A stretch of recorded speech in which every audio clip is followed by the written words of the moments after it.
창세기 1장 21절에 보면, 여러분 성경책 찾으신 분들은 아마 아시겠지만 바로 옆에 있어요. 옆에. 그래서 창세기 1장 21절에 보면 뭐라고 되어 있냐면, 하나님이 자기 형상, 곧 사람의 형상대로 사람을 창조하시되 남자와 여자를 창조하시고 본문이 되어 있습니다. 그래서 하나님께서 이미 6일째 되는 날에 남자와 여자를 창조하셨다고 말씀하셨어요. 그런데도 불구하고 2장으로 넘어가서 그 남자와 여자를 창조하신 이야기를 다시 한번 반복해서 또 한 번 이야기를 하는 거예요. 왜 이렇게 해서 반복해서 이야기할까요? 반복은? 이제는 나와도 돼요? 이제 대답해 드립니다. 반복은 뭐 하기 위해서요? 강조하기 위해서. 성경의 강조법은 반복이라고 말씀을 드렸죠. 그러면 1장에 있는 이야기와 2장에 있는 이야기는 어떤 차이점이 있습니까? 1장에 있는 이야기는 제가 전에도 말씀드린 대로 창조 사건을 하나님 중심으로 써놓은 거예요. 그래서 시간의 순서에 따라서 첫째 날, 둘째 날, 셋째 날, 넷째 날, 그래서 일곱째 날까지 순서대로. 그래서 하나님 입장에서 거기에 등장하는 하나님은 엘로힘 하나님이라고 말씀을 드렸어요. 그런데 2장에 있는 창조의 하나님은 어떤 하나님이냐면 1장에 있는 하나님, 1장에 있는 창조의 이야기 중에서 중요한 이야기만 뽑았어요. 중요한 이야기만 뽑아가지고 해놓은 이야기인데, 그는 구원의 하나님을 설명하기 위해서. 그래서 2장에 등장하는 하나님은 엘로힘 하나님이 아니라 여호와 하나님으로 등장해요. 우리말 성경에는 똑같지만요, 히브리어 원어에는 엘로힘과 여호와 하나님 이름이 각기 달라요. 그래서 2장의 하나님은 여호와 하나님으로 등장해요. 근데 그 여호와 하나님은 어떤 하나님이냐? 우리를 구원하시는 하나님으로 등장하는 거예요. 그래서 2장에 설명된 이야기들은 전부 다 우리 사람을 어떻게 구원할 것인가에 대한 구원에 관련된 이야기를 설명해 놓은 거예요. 구원의 이야기를 설명한 거예요. 자, 그러면 어떻게 우리의 구원을 이렇게 남자와 여자를 창조하는 것으로 설명해 놨냐면 18절에 보니까 18절을 다시 한번 읽어봅시다. 시작. 여호와 하나님이 주되 사람이 혼자 사는 것이 좋지 아니하니라.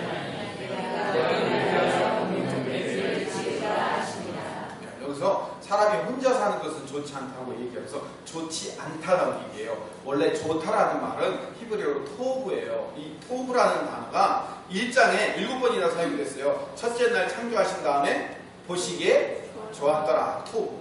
둘째 날 창조하시고 보시기에 좋았더라. 토브. 그래가지고 토브를 7일이니까 몇 번 사용했겠어요? 아우, 대단하시네요. 7번 사용했어요. 그래서 토브 좋았더라라고 얘기하는데, 영어로는 not 하면 뭐뭐가 아니다 이런 얘기잖아요. 그런 것처럼 히브리어는 로가 붙으면은 뭐뭐가 아니다라는 뜻이 돼요. 그래가지고 로 토브 뭐뭐가 아니다, 그러니까 좋지 못하다라는 말이 나와요. 뭐가 좋지 못하냐면 남자 혼자 있는 것, 그러니까 아담 혼자 있는 것이 좋지 못하다라는 하나님이 말씀하시고, 그래서 로 토브라고 얘기해요. 그러니까 성경에 사람 이름 중에 암미, 루하마라는 사람이 있어요. 이따가 이제 말씀드리겠지만 호세아서에서 호세아가 그 고멜과 낳은 딸 이름이 암미, 루하마예요. 그런데 이들을 하나님께서 뭐라고 이름을 부르라고 하냐면 로암미, 로루하마 이렇게 부르래요. 앞에다가 낫을 붙이라는 거예요. 이렇게 하나님께서 이름을 지어줄 때 로라는 것을 붙이면 뭐뭐가 아니다 이런 뜻이 된단 말이에요. 그래서 좋지 않은 거예요. 뭐가 없으니까? 돕는 배필이 없으니까. 그래서 왜 돕는 배필이 없는 것이 좋지가 않냐면, 에덴 동산에서 창조 사건을 제가 처음 말씀드릴 때 사람은 뭐로 만들어졌다고 했죠?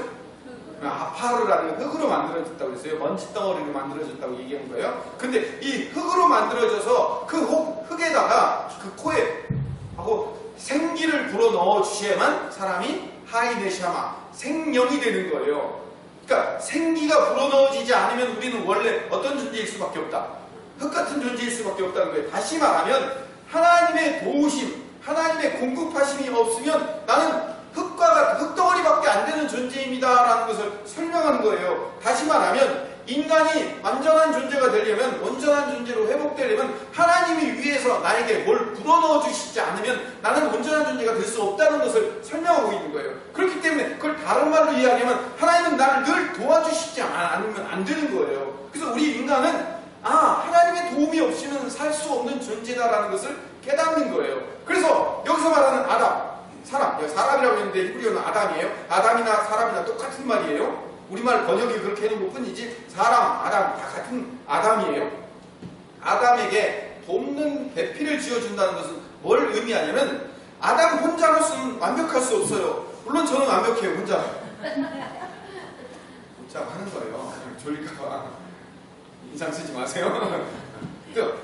혼자는 완벽할 수 없기 때문에 누군가 나를 도와주지 않으면 나는 온전해질 수 없는 거예요. 그러니까 누가 나를 도와줘야 나는 온전한 사람이 될 수 있다는 거죠. 그런데 놀라운 것은요, 이 돕는 배필에서 이 돕다라는 말이 히브리어로 에제르라는 단어인데, 제가 자꾸 히브리어 헬라어 쓰니까요, 여러분들 헷갈리려고 하는 게 아니고 제가 제 지식을 자랑하려고 하는 게 아니에요. 성경에 원래 우리말 성경에 나와 있는데 히브리어 원어에 이런 식으로 나와 있기 때문에 이렇게 해석하는 것이 더 좋다라고 설명드리려고 말씀드리는 것 뿐이에요. 에어컨 온도를 조금 더 낮춰주세요. 더워하시는 분들이 좀 계시는 것 같아서.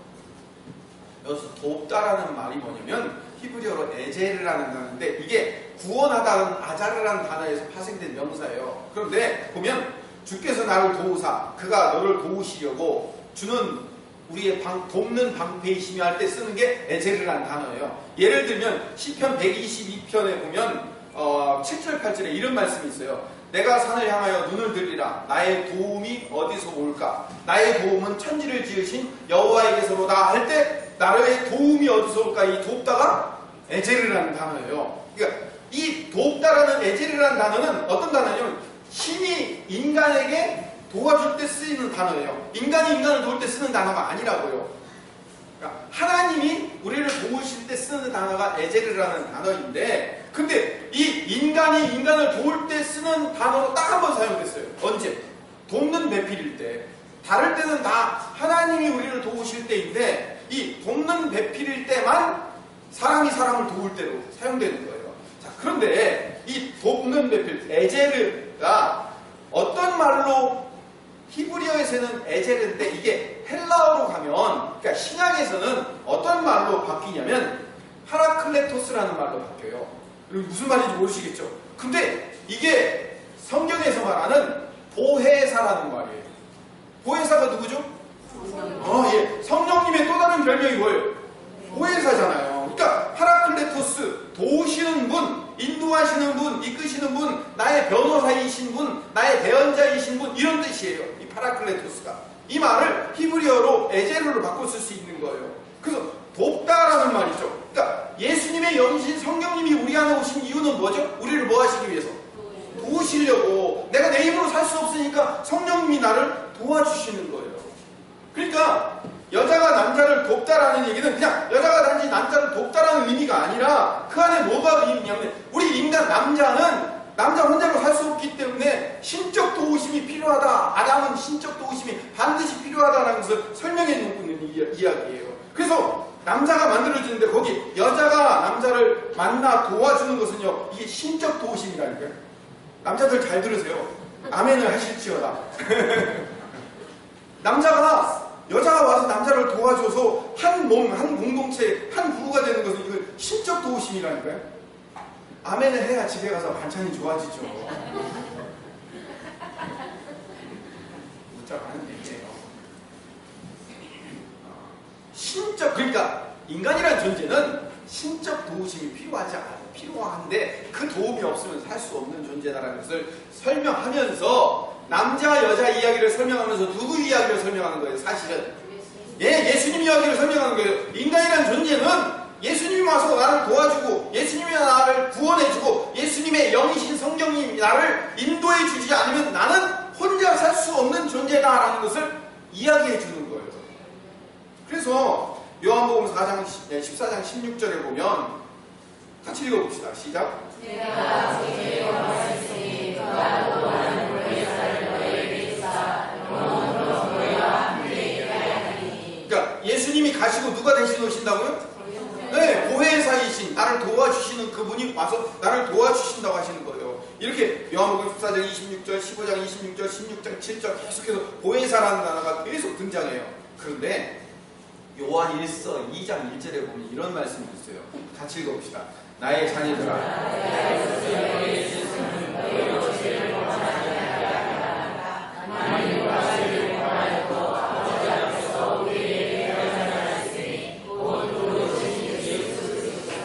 마지막 부분에 보면 누가 죄를 아버지 앞에서 우리를 대언해 주실 분, 다시 말하면 우리를 도와주실 분이 있는데 여기 대언자라는 말이 파라클레토스예요. 보혜사란 말이에요. 우리말 성경에는 그냥 대언자라고 쓰여있는데 원어에는 파라클레토스란 말이에요. 그러니까 대언자, 우리의 죄를 대신 용서해달라고 옆에서 보좌해 주실 분이 계시는데 그분이 누구라고요? 의로우신 예수님이시라는 거예요. 그러니까 예수님이 우리를 도와주시는 분이에요. 그 예수님이 가시면 누가 대신 오시는 거예요?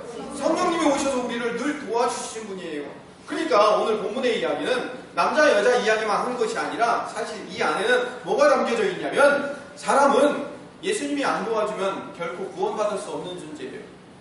이 아담은 예수님이 도와주지 않고 성령님이 인도하고 이끄지 않으면 결코 온전해질 수 없는 죄인이며 불구자인 존재입니다 라는 것을 고백하는 거예요. 그 고백으로부터 뭐가 출발하냐면 구원이 출발하는 거예요. 우리는 구원자가 필요해요. 우리는 반드시 구원자가 필요해요. 구원자 예수님 없으면 우리는 아무것도 아닌 존재예요. 우리는 흙덩어리예요. 똥덩어리일 수밖에 없는 존재라는 것을 깨닫는 거예요. 그게 창조의 이야기 안에서 우리에게 가르쳐 주시는 이야기인 거예요. 자, 그러면 제가 오늘 아주 어려운 단어 하나 설명드릴게요. 이중상징이라는 게 있어요. 이중상징. 이중상징이 뭐냐면 이거는 이거를 상징하지만 다시 요거는 또 요거를 상징하는 거예요. 서로 둘이 교차해서 서로가 서로를 상징해 주는 것을 이중상징이라고 얘기해요. 여러분 잊어버려도 괜찮아요. 잊어버려도 괜찮은데 그 의미만 기억하면 돼요. 보세요. 제가 지금까지 설명드린 게 뭐냐면 남자는 여자 없으면 불완전한 존재다. 그렇죠? 남자는 여자 없으면 불완전한 존재죠. 네, 오케이. 남자는 여자 없으면 불완전한 존재예요. 요거를 이중상징, 반대로 뒤집어 얘기하면 여자는요 남자가 아니면 태어날 수 없는 존재입니다. 제 얘기가 아니에요. 성경의 얘기예요. 남자들 다 같이 아멘을 해야 돼요. 여자는요 남자가 없으면 태어날 수 없는 존재라니까요. 네, 아멘. 감사합니다. 제가 증명을 해드릴게요. 하나님께서 돕는 배필을 지으시려고 어떻게 돕는 배필을 지었냐면 그냥 어디서 하늘에서 공중에서 뚝 떨어뜨려서 돕는 배필을 지은 게 아니라 아담을 깊이 잠들게 하셔요. 근데 깊이 잠들다라는 말이 히브리어로 타르데마라는 단어인데 이 타르데마는 잠들다라는 단어로도 설명하지만 이것이 죽다라는 단어로도 설명이 돼요. 그러니까 잠들다라는 말도 있지만 죽다라는 단어가 있어요. 요한복음 11장 11절부터 13절에 보면 제가 읽어볼게요. 이 말씀을 하신 후에 또 이르시되 우리 친구 나사로가 잠들었도다. 그러나 내가 깨우러 가노라. 나사로가 잠들었어요? 죽었어요? 죽었죠. 그런데 예수님은 뭐라고 말씀하셔요? 잠들었다고 얘기하잖아요. 12절 13절 여러분들이 읽어주십시오. 시작.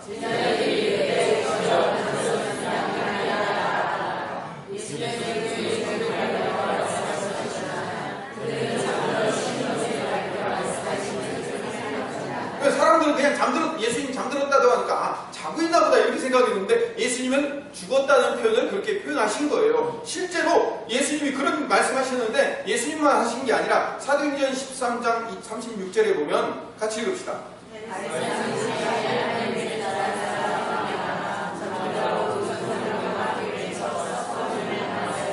여기서 잠들었다는 얘기 뭐예요? 죽었다는 얘기잖아요. 고린도전서 15장 6절에도 시작.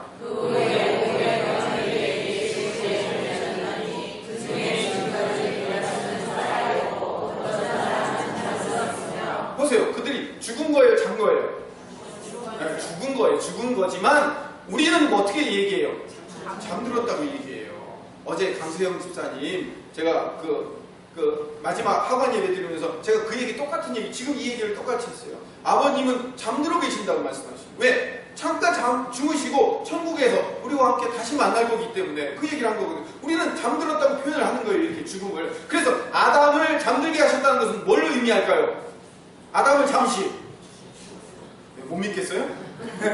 아담을 잠시 죽이신 거예요. 아담을 잠시 죽이시고 그 옆구리를 뚫고 갈빗대를 꺼내서 그 갈빗대로 여자를 만드시는 거예요. 여러분 제가 여러 번 수백 번을 말씀드렸을 거예요. 성경의 모든 이야기는 누구의 이야기다? 예수님의 이야기로 말씀드렸죠. 그 모든 이야기가 예수님의 이야기로 말씀드렸으면 오늘 이 아담에게서 갈빗대를 빼내서 여자를 만든 사건도 누구의 이야기를 설명하는 걸까요? 예수님 이야기를 설명한 걸 거예요. 보고 싶다? 제가 말씀드릴게요. 하나님께서 당신의 독생자이신 아들 예수의 옆구리를 창으로 뚫어서 물과 피를 쏟아내어 그 쏟아낸 물과 피를 가지고 신부인 교회를 만들어내는 사건을 미리 예표적으로 보여주고 있는 거라고요. 아멘? 이게 아멘이 나와야 되는 거예요.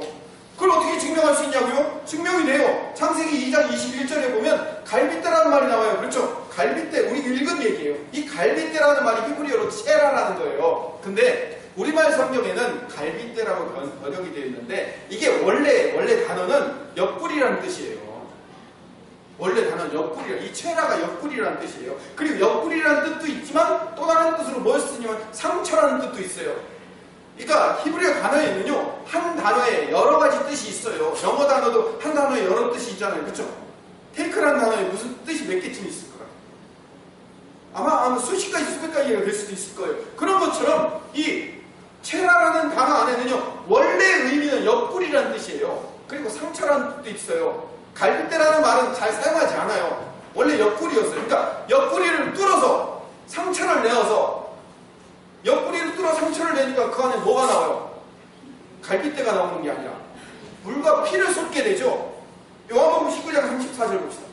같이 읽읍시다. 시작.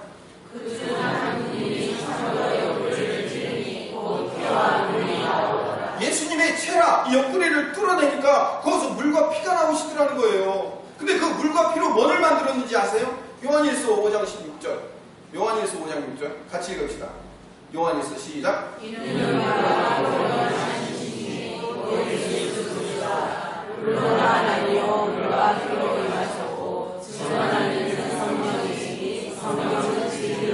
이걸 제가 제 식으로 쉽게 설명을 드릴게요.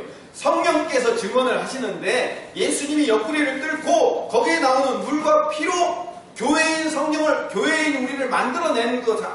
그 교회를 만들어낸 것을 누가 증언하고 있다? 성령님이 증언하고 있다라고 하는 얘기란 말이에요. 그래서 만들어낸 존재가 고린도후서 5장 17절을 봅시다. 시작.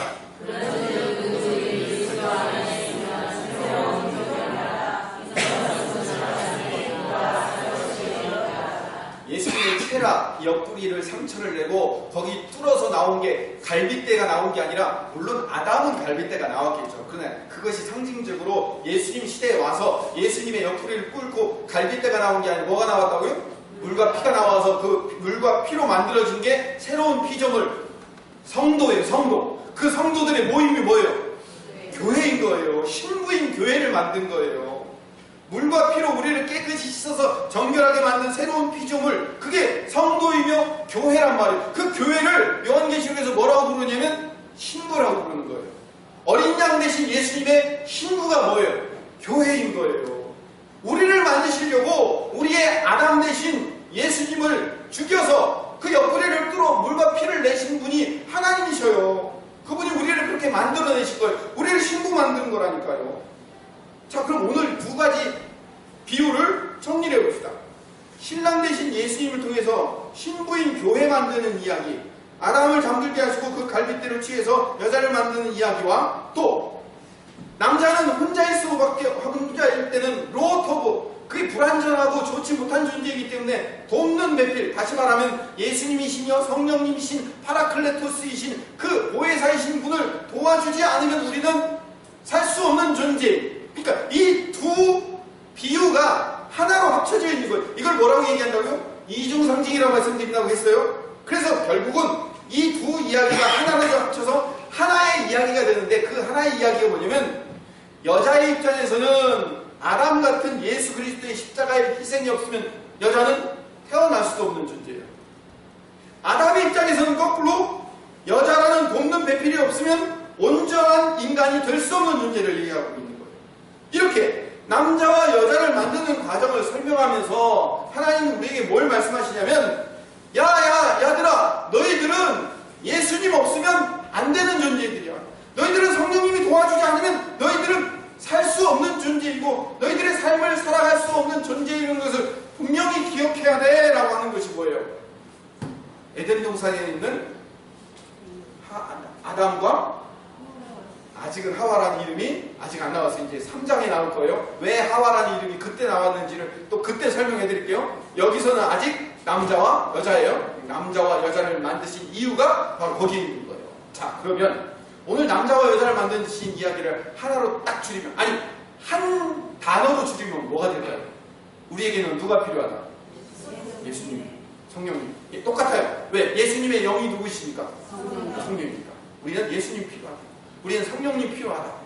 우리는 그분들 없으면 우리는 살 수 없는 인생이다. 이거를 깨달으라고 아담과 하와 이야기를 만들어 놓은 거예요. 이게 첫 번째 신랑과 신부 이야기예요. 지난주에 오셨으면 제가 지난주에 설교 에덴 동산에서 4개의 강이 각자 흘러나가는 이야기를 통해서 말씀드린 이야기가 있어요. 기억나실지 다시 한번 제가 정리를 해드릴게요. 지난주에 창조 가운데 계신 성령님 이야기를 하면서 창세기에 4개의 강이 흐르는데 그 강의 이야기가 구약의 에스겔의 환상 가운데 성전 동문에서 흐르는 그 물이 생명수의 강으로 흐르는 것으로 두 번째 이야기가 되고, 그것이 예수님의 말씀에서 신약으로 넘어와서 내 배에서 생수의 강이 흐를 것이라고 세 번째 말씀하시고, 그것이 마지막에 어디서 결론이 나와요? 예, 계시록에서 생명수의 강이 완성되는 이야기를 통해서 성령님을 4번 설명해 주셨다고 말씀드렸죠? 그 이야기가 오늘도 똑같이 일어나는 거예요. 첫 번째 이야기가 에덴 동산에서 아담과 그 여자를 만드는 이야기로 첫 번째 설명하고, 두 번째 구약에서 설명되는데 그 두 번째 신랑과 신부 이야기가 호세아서에 나와요. 호세아서 2장 15절 16절을 읽어봅시다. 시작. 거기서 비로소 그의 포도를 그에게 주고 아무를 저지로 소망의 물을 삼아주니 그가 거기서 기다리기를 어렸을 때와 애굽 땅에서 올라오는 날과 같이 하리라. 여호와께서 이르시되 그날에 내가 나를 내 남편이라 하고 다시는 내 아내라 하지 아니하리라. 15절로 다시 가면요, 15절에 굳이 제가 15절을 같이 읽자고 하는 이야기가, 거기서 비로소 그의 포도원을 그에게 주고 아골골짜기로 소망의 문을 삼아주니, 아골골짜기라는 게 등장해요. 아골골짜기에서 누가 죽으셨죠? 예수님이 십자가에 죽으신 거기가 거기잖아요. 아골골짜기에서 죽으시고, 16절 아골골짜기에서 죽으신 일 때문에 여호와께서 이르시되 그날에 내가 나를 남편이라고 일컫고 다시는 내 바알이 뭐냐면, 여기서 바알은 바알신을 얘기하는 게 아니라 주인이라는 뜻이에요. 주인이라는 아람어예요. 주인님이라고 이야기하지 않고 너를 뭐로 삼아준다고요? 아내로 삼아주겠다. 내가 너 남편이 되겠다라는 의미예요. 그러니까 이스라엘 백성들을 뭘 삼아주겠다고? 이스라엘 백성들을 건져내어 그들을 다스리고는 주인 내시고, 이스라엘 백성들은 하나님의 종이 되는 관계가 아니라 이제는 어떤 관계로 만들어주시겠다고요? 이스라엘을 신부로 삼아주시겠다는 얘기를 두 번째 하고 있는 거예요. 그래서 19절 20절을 읽어봅시다. 같은 장 19절 20절 시작. 내가 내게 찾아가서 영원히 공유와 자녀와 정사와 우리의 이름으로 내게 나타나느냐. 진짜 너에게 장가들이니 내가 여호와를 알리라. 만들어 놓은 피조물 이스라엘 백성들에게 내가 너한테 이제 장가들 때다. 내가 너희를 신부로 삼을 것이다 라고 얘기하는 거예요. 이게 놀라운 변화인 거예요. 예레미야 3장 14절에 보면 여호와의 말씀이니라 배역한 자식들아 돌아오라 나는 너의 남편이라고 얘기해요. 이사야 54장 5절에도 이는 너를 지으신 이가 내 남편이라고 얘기해요. 우리를 뭐로 이스라엘 백성들을 신부로 삼아주시겠다는 이야기를 지금 하고 있는 거예요. 자, 이 이야기를 이제 신약으로 넘어갑시다. 이제 세 번째 신랑과 신부 이야기가 세 번째 신약으로 넘어와서 에베소서 5장 22절부터 32절 말씀에 갑니다. 에베소서 5장 22절부터 32절 좀 길긴 하지만 우리 교독으로 같이 한번 읽어봅시다. 먼저 제가 읽겠습니다. 아내들이여 자기 남편에게 복종하기를 주께 하듯 하라. 이는 남편의 아내의 머리를 그리스도께서 그의 머리를 감하시니 그가 바로 몸에 주시니라. 그러므로 교회가 그리스도에게 하듯 아내들도 범사에 자기 남편에게 복종할지니라. 남편과 아내의 사랑을 그리스도께서 교회를 사랑하시고 그 교회를 위하여 자신을 주셨다. 이는 곧 물로 씻어 말씀으로 깨끗하게 하사 거룩하게 하시고 자기 앞에 영광스러운 교회로 세우사 하나님 주님께 주셨으나 그런 것들이 없고 공명하게 하시니라. 이와 같이 남편들도 자기 아내 사랑하기를 자기 자신과 같이 할지니 자기 아내를 사랑하는 자는 자기를 사랑하는 것이라. 누구든지 언제나 자기를 제일 위하지 않고 오직 양을 하여 그 몸의 지체임이라. 그러므로 사람이 부모를 떠나 그 아내와 하여 그 둘이 한 육체가 되시니. 같이 읽읍시다. 이 비밀이 크도다. 나는 그리스도와 교회에 대하여 말하노라. 이 비밀이 정말 큰 거예요. 왜 이 비밀이 크냐면 31절을 봅시다. 아니 31절. 그러므로 사람이 부모를 떠나 그의 아내와 합하여 그 둘이 한 육체가 될지라는 말은 창세기 2장 24절에 보면, 창세기 2장 24절 같이 읽어보세요. 시작. 이런 것은 그의 아내와 하여 둘이 한 몸을 이룰지어다. 아까 우리가 읽었던 본문이에요. 이 본문을 에베소서 5장 31절에 그대로 인용을 한 거예요. 그러니까 에베소서 5장에 있는 이야기는 남편은 아내를 사랑하고 아내는 남편을 사랑해서 서로 행복하게 잘 먹고 잘 살아라라는 이야기만 하는 것이 아니라 그것은 표면적인 이야기이고, 이 이야기 안에는 뭐가 들어가 있냐면 32절. 이 비밀이 크도다. 나는 그리스도와 교회에 대하여 말하노라. 이 얘기는 남편 이야기, 아내 이야기가 아니라 하면 이상한 거죠. 아니라가 아니라 남편과 아내도 서로 사랑해야 되지만 이 이야기의 내면 안에는 더 큰 이야기가 있다. 더 큰 비밀이 숨겨져 있는데, 그게 뭐냐면 예수님이 그리스도가 신랑 되시고 교회가 뭐 된다고요? 신부 된다는 이야기를 해준 거다 이 얘기예요. 그렇기 때문에 예수님이 우리를 위해서 자기 몸을 버린 신랑이 되셨어요. 그러니까 우리도 예수님에게 뭐가 되는 거예요? 예수님을 복종하는 신부로 세워져라라는 얘기를 하고 있다는 것을 성경이 하고 있는 거예요. 고린도전서에 보면 사도 바울이 이런 얘기를 해요. 뭐냐면 고린도전서 15장 45절에 여러분 잠깐 한번 읽어주세요. 시작. 그러나 첫사람 아담은 생명이 되었다함과 같이 마지막 아담은 살려준 영이 되었나니. 인간은 두 종류의 아담이 있다는 거예요. 한 종류의 아담은, 이 아담은 사람이에요. 아담은 사람이라고 말씀드렸죠. 한 종류의 아담은 구약에서 예수님이 만들어 주셔서 흙으로 지으신 그 사람이에요. 그래서 그 코에 생기를 불어넣어 줬더니 뭐가 됐다고요? 생명이 된 우리 인간을 얘기해요. 그런데 마지막 아담이 나타났어요. 이 마지막 아담이 누굴까요? 예수님이 나타났어요. 그래서 예수님이 공생의 기간 동안에 당신을 뭐라고 부르셨어요? 인자라고 부르셨잖아요. 인자. 인자가 뭐냐면 인자, 사람의 아들이라는 거예요. 내가 아담이 되었다는 거예요. 아담이 돼서 내가 내려왔다는 거예요. 그래서 아담이 되어서 내려온 그 예수님께서 살려주는 영이 되었다. 새로운 영이 되었다. 그분은 어떤 분이냐면 새로운 신랑이 되었다는 거예요. 이전에 하와와 같이 살던 그 아담이 아니고 새로운 아담이 나타나셔서 새로운 신부를 만들어 주신데, 그 새로운 신부가 누구다? 우리 성도. 우리 성도가 새로운 신부가 된다는 것을 설명해 주는 거예요. 그래서 심지어는 사도 바울이 뭐라고까지 얘기하냐면 고린도후서 11장 2절에 이렇게 얘기해요. 같이 읽읍시다. 내가 하나님의 주로 너희를 위하여 예수를 내노니 내가 너희를 정결하시는 같은 남편이 그리스도께 이르고 준비하리로다. 사도 바울이 전도하는 이유는 뭐라고요? 사도 바울이 그렇게 헌신하여 복음을 전하고 전도하는 이유는 어떤 거예요? 성도인 우리들을 정결한 처녀로 만들어서 한 남편이신 예수 그리스도께 드리려고 중매하는 거예요. 그러니까 우리가 복음을 듣고 깨달아 예수님을 믿고 예수님을 알게 되어 예수님이 내 인생의 주인이십니다 라고 고백하는 행위는 뭐라고요? 예수님께 시집가는 거예요. 우리가 신부가 된다는 것을 설명하고 있는 거예요. 자, 정리를 합시다. 첫 번째 이야기는 어디에 있었어요? 첫 번째 신랑과 신부 이야기는 창세기에 에덴 동산에 있었어요. 두 번째 이야기는 호세아에 있었어요. 내가 너의 남편이 될 거라. 세 번째 이야기는 에베소서에 있었어요. 그렇죠? 그 다음에 마지막은 어디서 완성될까요? 오케이, 계시록에서 완성되겠죠.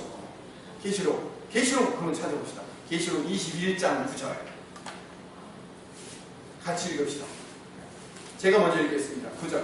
7 대접을 가지고 7 재앙을 담은 7 천사 중 하나가 나와서 내게 말하여 이르되 이리 오라. 내가 신부 곧 어린 양의 아내를 내게 보이리라 하고,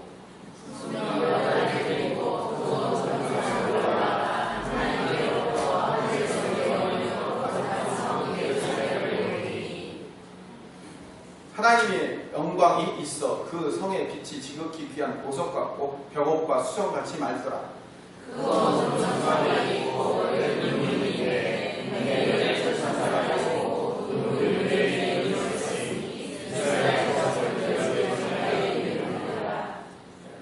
시간이 없으니까 그냥 19절로 넘어갑시다.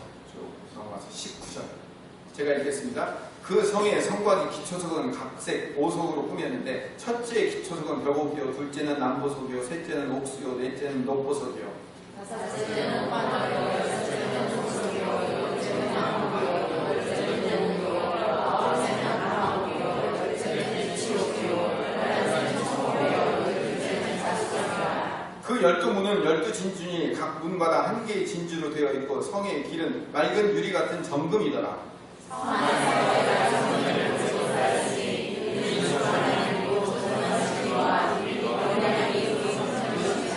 같이 읽겠습니다. 그 성은 하나 아래 빛이 있을 데 없으니.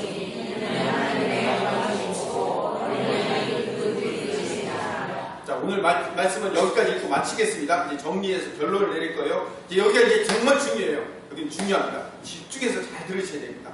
자, 보세요. 다시 9절로 넘어가면 일곱 천사가 마지막 때 일곱 재난이 가득한 일곱 대접을 가졌는데, 그러면 첫째 천사가 와서 첫 번째 대접을 붓고 두 번째 천사가 해가지고 일곱 번째 천사가 일곱 번째 대접을 붓는다는 얘기는 뭘 의미하는 거예요? 이 세상에 마지막 끝 종말인 거예요. 요 일곱 대접을 부고 나면 어떻게 되는 거예요? 이 땅은 끝장나는 거예요. 그래서 마지막 재앙을 담은 천사가 와서 마지막 끝장을 내는 그 이 세상이 종말하고 끝날 때가 되었는데, 그때 천사 중에 하나가 나와서 내게 말하여 이르되 이리 와라. 그러면서 사도 요한에게 와서 야, 여기 새로운 시대가 시작되는 것을 네가 한번 봐라라고 얘기하는데, 내가 신부 곧 어린 양의 아내를 내게 보이리라 하고 새로운 신부를 보여줄 거라는 거예요. 근데 어린 양의 아내래요. 신부가. 어린 양이 누구시죠? 예수님이죠. 예수님의 아내를 너한테 보여줄 거라는 거예요. 자, 예수님의 아내가 누굴까요? 예, 우리죠. 그런데 성경에는 뭐라고 기록되어 있는지 봅시다. 10절 같이 읽읍시다.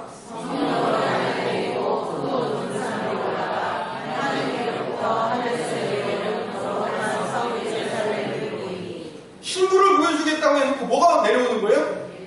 예루살렘. 여기서 말하는 예루살렘 성은 그냥 예루살렘 성이 아니라 예루살렘 성, 우리가 알고 있는 유대인들이 사는 그 예루살렘 성은 무너지고 있는 거고, 이거는 새 예루살렘 성이에요. 영원한 하나님의 백성들이 살 하나님의 나라를 얘기하는 거예요. 그 하나님의 나라가 새롭게 쫙 하고 등장하는 게 보여주는데, 이게 뭐라고요? 어린 양의 신부인 거예요. 자, 어린 양의 신부는 누구예요?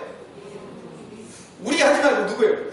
나. 그러니까 내가 어떤 모습으로 내려온다고요? 하늘에서 내려오는 거룩한 성 예루살렘처럼 내려오는단 말이에요. 근데 이 거룩한 성 예루살렘처럼 내려오는데, 이 예루살렘 성이 얼마나 영광스럽고 아름답냐면 11절 다시 읽어봅시다. 하나님의 영광이 있어 그 성의 빛이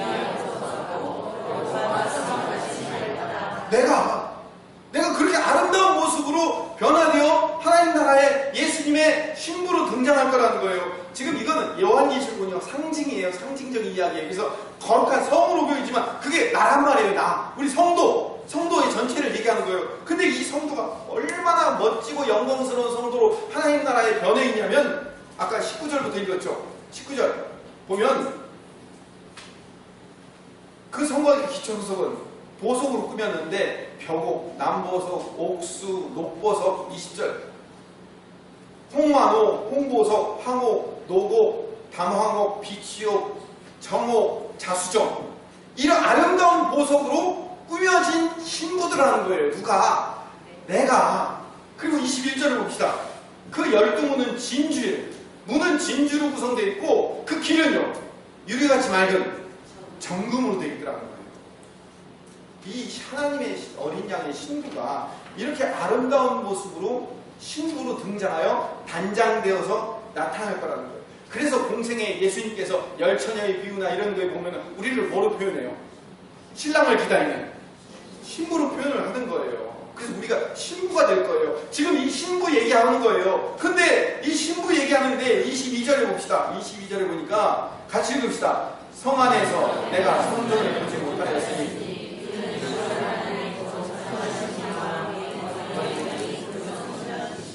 원래 새 예루살렘 성 안에는, 아니 예루살렘 성에는 뭐가 있어야 돼요? 성전이 있어야 되죠. 그렇죠? 근데 성전이 없대요. 왜요? 성전을 기능을 대신하시는 누가 계시기 때문에. 예수님 어린 양이신 분이 계시기 때문에 자, 이거 하나님 나라에서 우리 안에 하나님 예수님이 우리와 함께 우리 안에서 살고 있을 것을 미리 보여주셨어요. 어떻게 보여주셨어요? 우리가 하나님의 성전인 것과 성령이 너희 안에 거하시는 것을 알지 못하느냐고 사도 바울이 얘기하잖아요. 우리가 이 땅에서도 성령 하나님을 어디에 모시고 살아요? 우리 마음에 모시고 살잖아요. 그래서 제가 지지난주에도 말씀드렸지만 이스라엘 백성들, 우리는 가슴이라고 얘기하지만 마음이 가슴에 있다고 얘기하지만 이스라엘 백성들 어디에 있다고요? 배에 있다고 얘기했잖아. 그래서 배에서, 다시 말하면 마음에서 그 생수의 강이 흘러날 거라고. 여기에 누가 계시니까? 성령님이 계시니까 그 얘기를 하고 있는 거예요. 그러니까 결국 우리가 성령 하나님을 우리 안에 모시고 산다는 것은 뭘 의미하냐면 하나님 나라에서 신랑 되신 어린 양 예수님과 영원토록 동행하며 살 것에 대해서 미리 보여주고 있는 이야기예요. 자, 정리를 해봅시다. 에덴 동산에서 아담과 하와 이야기가, 아담과 하와가 어떻게 만들어졌냐면 아담은 돕는 배필, 심적 도움이 없으면 결코 혼자 있을 수 없는 존재이고, 하와는, 여자는 아담이 희생하지 않으면 결코 만들 수 없는 존재라는 것을 서로 상호 이중적으로 상징으로 설명하면서 아담과 하와를 통해서 누구를 얘기한다고요? 부부 얘기는 1차적인 거고 그건 표면적인 거고 2차적인 얘기, 그 내면의 이야기, 그 안에 있는 깊은 비밀의 이야기는 예수님이 신랑 되시며 우리가 신부되는 이야기라고 말씀을 드렸고, 그 두 번째 이야기가 호세아서에서 내가 피조물들을 향해 뭐라고 얘기한다고요? 내 남편이 될 거라고 얘기를 했고, 에베소서에서는요, 부모를 떠나 한 몸을 이룰지라, 이 비밀이 결국은 뭐다? 그리스도와 교회에 대한 이야기라고 말씀드렸고, 결국 예루살렘 성에서 요한계시록에서 마지막에 새 예루살렘 성으로 등장하는 그 신부의 모습이 바로 우리의 모습이며 나의 모습이라는 것을 이야기함으로 예수님께서 우리를 신부로 삼아주실 것에 대한 이야기가 성경의 이야기라는 것이 오늘의 설교의 결론입니다. 그럼 우리는 예수님 없이는 살 수 있어요? 없어요? 없어요. 네, 진짜 결론 이야기하고 마치겠습니다. 이게 예수 안에 있는 교회인 우리의 영광이에요. 교회가 뭔지 아세요? 교회는 1차적으로 교회는 누구예요? 목사님 교회죠. 교회는 1차적으로 성도인 내가 교회예요. 나인 이 교회가 하나하나 합쳐진 게 전부 다 뭐예요? 하나의 교회 공동체가 되는 거고, 교회 1차적인 교회는요, 이건 교회당이에요. 교회당. 진짜 교회는 여러분이 교회란 말이에요. 우리가 교회예요. 이 교회가 하나님 나라에서 영광스러운 신부로, 영광과 신비로 만들어질 거라는 것을. 그래서 아담이 여자를 처음 보고 뭐라고 얘기하면, 야, 내 뼈 중에 뼈요, 살 중에 살이라고 얘기한 거잖아. 이 고백을 누가 하실 거냐면 예수님께서 우리를 보시고 뭐라고 얘기하실 거라고요? 너희들이야말로 내 뼈 중에 뼈요, 살 중에 살이라고 말씀하실 거란 말이에요. 이게 성도예요. 성도가 얼마나 영광스럽고 아름답고 멋진 존재인가를 알아야 돼요. 이 구원의 현재적 완성이 지금 이루어지고 있는 거예요. 현재적 완성이. 예수님이 당신의 피와 물을 쏟으셔서 우리를 건져내 우리를 신부로 만들어 영광스러운 하나님의 신부로 우리를 만들어 가실 것, 그걸 우리는 늘 기대하며 소망하며 사는 자가 하나님의 백성인 거예요. 자, 그렇기 때문에 오늘 우리에게 필요한 게 뭐냐면 이거예요. 지금 우리의 삶에 겪고 있는 모든 일들, 사건들, 문제들, 어려움들, 상황들, 모든 환경들이, 그 모든 것들을 하나님께서 주어서 우리를 아름다운 하나님의 신부로 만들어가는 과정입니다. 이렇게 생각하면 너무 행복하고 쉬운 거예요. 자, 멋지고 아름다운 모자이크 작품을 만들어야 되는데, 여러분 모자이크는 어떻게 만들어요? 조그만 유리 조각 같은 거를 붙이는 거예요. 근데 그렇게 붙일 때는 그것이 보석인지 아름다운 작품인지 몰라요. 그냥 하나씩 내 삶의 조각들을 빠뜨리지 않고 그걸 붙이려고 난 다음에 나중에 저 뒤에 가서 그 모습을 봤더니 아름다운 모자이크 작품이 나온 거예요. 그리고 그 작품을 붙였던 그 유리 조각 같이 생긴 것들을 나중에 보니까, 그것을 햇빛에 비춰보니까 그것이 전부 다 뭐가 되어 있었냐면 보석이 되어 있는 거예요. 우리 인생이 바로 그런 거예요. 여러분들이 지금 나 돈 때문에 힘들고 자녀 때문에 힘들고 남편 때문에 힘들고 아내 때문에 힘든 사람은 한 사람도 없죠? 다 힘들고 어렵고 하는 내 이 삶의 모든 과정과 상황과 어려움과 힘듦과 이 모든 것들이 사실은요 하나님 나라에 가보니까 이것이 전부 다 보석이 되어 있는 거예요. 이 지긋지긋한 삶이 무슨 보석이야? 이 징그러운 삶이 무슨 보석이야 라고 할지 모르지만 하나님이 나에게 지금 이 삶을 보석처럼 만들어 주신 거예요. 이게 보석이라니까요. 아멘이 안 나오죠. 왜냐면 내가 지금 삶이 힘드니까 어려우니까 답답하니까 이게 무슨 놈의 보석이야라고 생각할지 모르겠지만 이 삶 하나하나가 내 삶의 조각조각 하나가 붙어서 하나님의 아름다운 신부로 만들어낼 거란 말이에요. 그렇다면 내 인생에서 두려워해야 돼요? 두려워하지 말아야 돼요? 원망해야 돼요? 불평해야 돼요? 근심해야 돼요? 걱정해야 되냐고요? 왜 내 이 모든 삶들을 하나씩 하나씩 조각조각 맞춰서 청옥과 황보석과 녹보석과 진주와 그 모든 길들이 정금으로 깔려있는 그런 아름다운 예루살렘 성과 같은 신부를 만들어낼 거란 말이에요. 내가 왜 나만 이렇게 혼자 흥분을 해야 되냐고. 여러분이 그렇게 여러분의 삶 가운데 그런 멋지고 아름다운 영광스러운 작품으로 만들어낼 거라니까요. 그러니까 여러분이 지금 처해 있는 그 어려움이 아니에요. 이것을 지나고 나면 그 어려움과 그 상황과 환경을 통해서 그것이 나의 삶을 사랑과 희락과 화평과 오래 참음과 자비와 양성과 충성과 온유와 절제라는 성령의 열매들이 맺히죠. 그 성령의 열매가 뭐예요? 보석이에요. 보석. 여러분 하나님 나라에 가면 여러분들이 여기 귀 뚫고 코 뚫고 해가지고 여기다 보석 많이 달고 다니는 그게 아름다움이 아니라고. 아니라고요. 뭐가 아름다워? 여러분들의 삶의 아름다움은 어디로부터 나와요? 사랑과 희락과 화평과 오래 참음과 자비와 양성과 충성과 온유와 절제라는 그 열매들이 여러분들을 그거를 마음 가운데 가득 품고 예수님 나라에 가서 그것이 여러분들의 멸류가 있냐? 그것이 여러분들의 보석이 될 거란 말이에요. 그 보석을 만들어내려고 여러분들이 절제가 필요하고 충성이 필요하고 온유함이 필요하고 오래 참음이 필요하니까 어떻게 해야 돼요? 오래 참아야 될 일을 만드는 거예요. 그래서 내 옆에 그 오래 참을 만한 사람을 만들어 주신 거예요. 할렐루야! 나에게 인내라는 열매를 맺기 위해서 그 인내라는 아름다운 열매를 맺도록 내 자녀를 만들어 주신 거예요. 그래요. 내 자녀가 보면 뭐가 생각나요? 인내가 생각나잖아요. 참아내야 되나? 그거예요.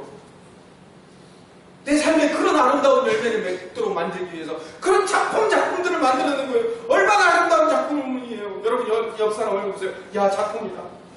이 작품. 내 인생을 그렇게 아름답게 만들어낼 작품인 거예요. 그러니까 힘들어하지 마세요. 주님이 우리에게 주신 건 평안입니다. 그 어떤 상황 속에서, 그 어떤 어려움 속에서도요, 하나님이 우리에게 괜찮아. 염려하지 마. 너 지금 죽을 것 같지? 근데 그 너 죽을 것 같은 그 상황, 그 환경, 그 고통에서 내가 네 안에 인내를 만들어내고 선함을 만들어내고 친절을 만들어내고 온유함을 만들어내고 그 안에서조차도 기뻐하며 감사할 수 있는 사랑의 열매를 만들어내려고 내가 지금 이렇게 만드는 거야 라고 주님이 말씀하시는 그 주님의 음성을 들으셔야 돼요. 그럴 때 평안이 있는 거예요. 평안이. 물론 인생 살다 보면 어려운 일이 생길 수 있어요. 어렵죠. 얼마나 어렵겠어요. 근데 그 일을 통해서 주님이 나에게 열매를 주신다는 것을 생각하고 그 열매가 나중에 쌓여서 아름다운 예루살렘 새 성으로 만들어질 것을 기대하면서 주님이 우리에게 주시는 그 평안함을 바라보고 사시는 하나님의 백성 되시기를 간절히 소망합니다. 네. 이거 하나 읽고 마칩시다. 그래서 로마서 8장 28절에 그 모든 고난과 환난을 겪고낸 사도 바울이 이렇게 말씀의 결론을 내리고 있어요. 같이 읽읍시다.